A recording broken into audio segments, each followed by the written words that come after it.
Nakakaloka. Akala ko pa Sino naman ba yung din si babae Lowen yan? at Katie Mukhang for hindi real. ka Ay, ganda. nagloloko nila tayo. Sus! Hindi naman mabait ka Katie na yan. Showbiz much? Palibhasa kung wala si Lowen, walang kukuha sa kanya? Bakit nandito ka na naman? Nag-dinner ka na? Treat kita. Hindi ko kailangan yan. April, sandali. Ano ba? Lowen, bakit babalik ka ng balik dito? Hindi mo ba nababasa yung mga comments sa akin online? Kinukuyog na ako ng mga fans nyo ni Katie. Umalis ka na lang kasi! Babalik ka na sa showbiz world! Layuan mo na ako! Please, April, let's talk. Let me protect you. Bakit ba ginagawa mo pa to, Lowen? Ano ba? Ano ba meron? Sabihin mo nga sa akin. Because I love you. I really love you. Simula nung bata pa tayo, mahal na kita. Mahal mo ako. Wow! Ano bang tingin mo sa atin dito? Nasa taping tayo? Nasa rom-com movies mo tayo? Nasa realidad tayo, Rowan. Wala tayo sa taping. At kung ano man yung nangyayari ngayon, hindi ako natutuwa. Nakaka-stress! Sandali, April, Ano please! ba? Sorry, Wenwen! Lowen, o kung sino man yung kaharap ko ngayon. Ayusin mo muna yan.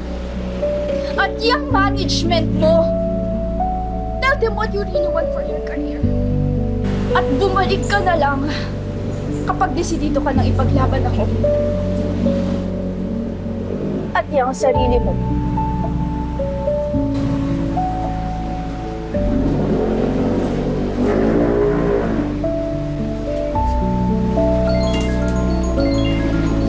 Manay Mitch, nakita mo na yung nag-viral na picture? Ikaw ang nag-post using a fake fan account? Yes! Paano ba naman kasi nakikipagharutan pa si Lowen dun sa babaeng yun? In public pa. So ikaw pala talaga ang pasimuno ng mga paninira sa alaga ko noon pa man? Pwes, nare-report kita sa management.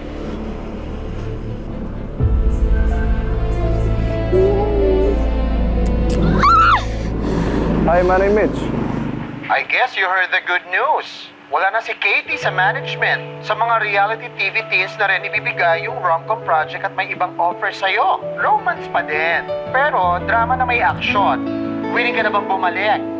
I'll consider the offer. But I have one condition.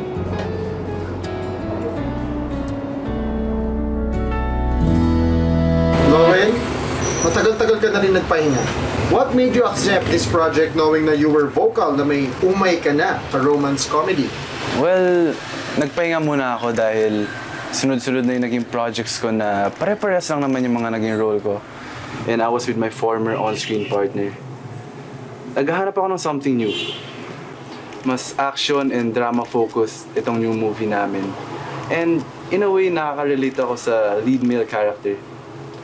Most of the crucial scenes will be shot here kasi bookstore owner and may kakaibang night job yung main character. Everyone, I would like to introduce to you April Sandoval. April, simula nung bata pa lang tayo, ikaw na talaga yung naging inspirasyon ko. Kilala ako ng mga fans ko na nagpapakilig. Pero sa totoo niyan, ikaw lang naman nagpapakilig sa buhay ko. At gusto ko malaman mo na kung meron man akong gustong maka-love team sa tunay na buhay, ikaw yun.